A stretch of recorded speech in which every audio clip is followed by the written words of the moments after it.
Untuk memperkuat komitmen menjalankan penerimaan peserta didik baru PPDB SMA dan SMK di Bali, Disdikpora Provinsi Bali sejak Jumat 28 Juni menerjunkan tim pengawas independen PPDB ke sekolah-sekolah agar pelayanan PPDB berjalan sesuai juknis. Di Kota Denpasar, para guru mendapat tugas tambahan yakni home visit guna memastikan pengajuan jalur afirmasi dari keluarga miskin ekstrim, perpindahan tugas orang tua, dan jalur disabilitas tepat sasaran.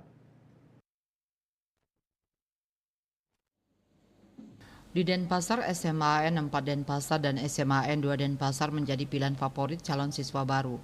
Di SMAN 4 Denpasar tercatat 1.600 lebih calon siswa baru yang memilih sekolah ini. Dari jumlah itu, 612 masuk jalur zonasi dan sudah terverifikasi 276, ditolak 76 orang karena harus dicek ordinatnya.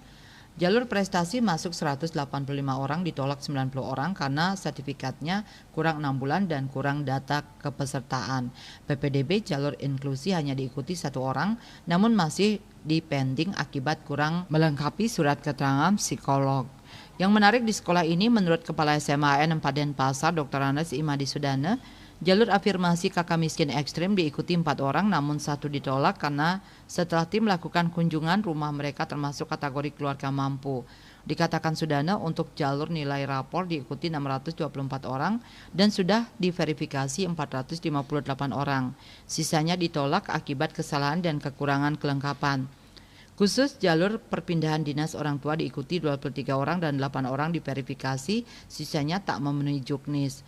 Kepala SMAN 4 Denpasar Imadi Sudana mengungkapkan, tim PPDB di sekolah bertugas sesuai juknis dan tiap ada permohonan jalur afirmasi, inklusi disertai kunjungan rumah. Dengan demikian PPDB pro rakyat benar-benar bermanfaat dan tepat sasaran. Bukan di lapangan selama ini PPDB. Masalahnya baik dari jalur afirmasi, jalur perpindahan orang tua, jalur prestasi dan jalur migrasi pada prinsipnya berjalan dengan baik. Kenapa? Karena kita melakukan tugas ini mengacu pada juknis. Di SMAN 2 Denpasar hingga Jumat 28 Juni tercatat sebanyak 1.300 lebih pemohon jalur inklusi ditunda, 3 orang akibat kurang surat keterangan dokter, jalur afirmasi diikuti 30 orang dan baru diverifikasi 11 orang, jalur prestasi diikuti 189, terverifikasi 82 orang dan sisanya masih harus memanggil siswa agar dokumennya jelas dan sesuai aturan guna menghindari dokumen asli tapi palsu. Sebagian ditolak karena tak memenuhi Kemendikbud, yakni prestasi paling singkat 6 bulan. Pengawas independen PPDB SMA SMK Provinsi Bali Iwayan Suparto menyatakan, sebagian juknis PPDB 2024 sudah dijalankan dengan baik, sekalipun masih ada yang perlu disempurnakan seperti jalur perpindahan orang tua wajib menyertakan surat domisili atau KK dan memilih sesuai zonasi sekolah agar tidak mengambil hak zonasi sekolah lain.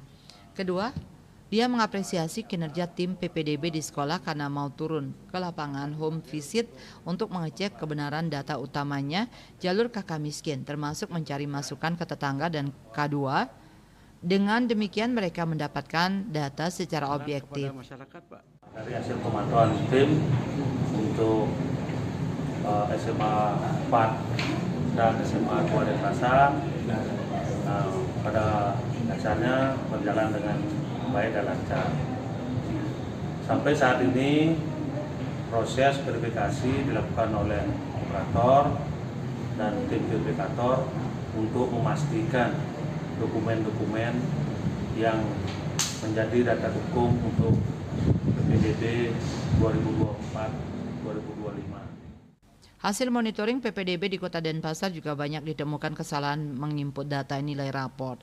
Untuk itu warga yang belum diverifikasi diminta sabar menunggu hasil cross-check tim di lapangan. Swecco Bali TV.